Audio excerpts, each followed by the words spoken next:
मेरे दिमाग में ये चीज़ें चल रही थी कि खुदा न खासा अगर हम पकड़े गए या इन्होंने हमें यहाँ पे रोक लिया तो हमें यरगमाल बना के पाकिस्तान के ख़िलाफ़ भी इस्तेमाल किया जा सकता था। इस फ़्लाइट जिस पे मैं था ये एक एक्स्ट्रा सेशन फ़्लाइट थी और इससे 1 या 2 दिन पहले मुझसे रिक्वेस्ट की गई जो मैंने एक्सेप्ट की ये फ़्लाइट करने की, और हमारी रवानगी तकरीबन इस्लामाबाद से 9 बजे हुई और हम 10 सवा 10 बजे काबुल में पहुँचे। तब तक सूरत हाल नॉर्मल थी। ATC एयर ट्रैफिक कंट्रोल जिसे कहते हैं ATC वो फुली फंक्शनल था। हमने लैंड किया, प्रॉपर पार्क किया और यहाँ से हम फेरी फ़्लाइट लेके गए थे। कुछ पैसेंजर्स थे, वो पैसेंजर्स कौन थे कि हमारे सिक्योरिटी गार्ड्स थे और 2 ग्राउंड इंजीनियर्स थे जिन्होंने मेंटेनेंस देनी होती है वहाँ पे, वो भी साथ थे हमारे। उसके बाद हमारा ग्राउंड टाइम को 3 साढ़े 3 घंटे था, हमें दोपहर को वापस डिपार्ट करना था। तो जब हमने बोर्डिंग करा ली सारे पैसेंजर्स तकरीबन बैठ गए, कुछ रहते थे, इतने में एयर ट्रैफिक कंट्रोल की आवाज़ आई कि ये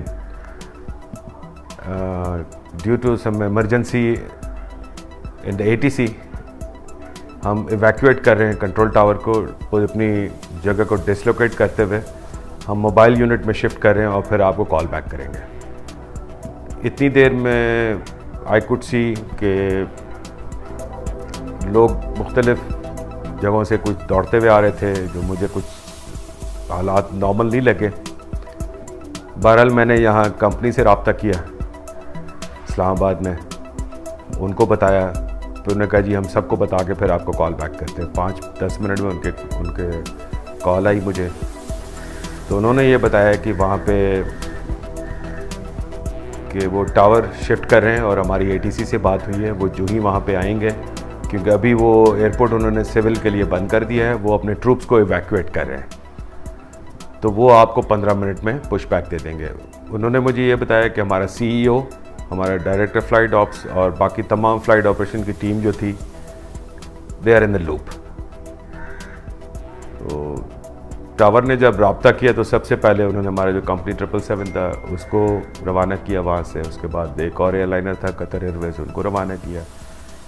फिर एयर इंडिया का एक जहाज़ था उसको रवाना किया।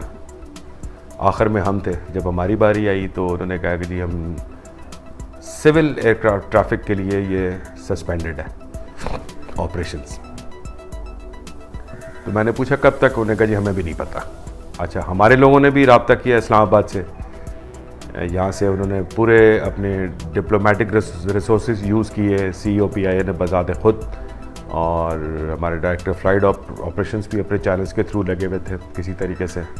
और लकली मुझे एक अफ़गान डिप्लोमेट भी वहाँ ऑन बोर्ड मिल गया था, जिसके थ्रू हम वहाँ भी पता कर रहे थे कि भाई उनको भी नहीं पता था, और ATC से मैं पूछ रहा था, उनको भी नहीं पता था कि कब तक सिविल ऑपरेशन सस्पेंडेड रहेगा। तो मीनवाइल मैंने उन्हें कहा जब तक डिपार्चर नहीं देते आप मुझे पुश बैक तो देते। खैर हमने जहाज़ पुश बैक करके इंजन स्टार्ट किए और टेक ऑफ पॉइंट पे चले गए। जब टेक ऑफ पॉइंट पे चले गए तो तब उन्होंने कहा जी अभी भी ऑपरेशन इज़ सस्पेंडेड, आपको हम टेक ऑफ नहीं दे सकते।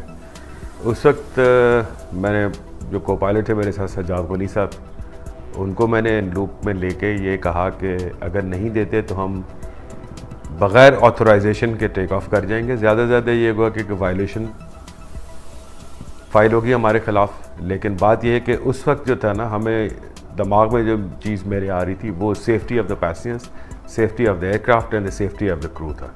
ठीक है, क्योंकि देखें एज ए ह्यूमन, कप्तान तो मैं हूँ ही लेकिन उसके साथ तो मैं इंसान हूँ अंदर। एज अ पाकिस्तानी और एज ए PI एम्प्लॉई मेरे दिमाग में ये चीज़ें चल रही थी कि खुदा न खासा अगर हम पकड़े गए या इन्होंने हमें यहाँ पे रोक लिया तो हमें यरगमाल बना के पाकिस्तान के ख़िलाफ़ भी इस्तेमाल किया जा सकता था।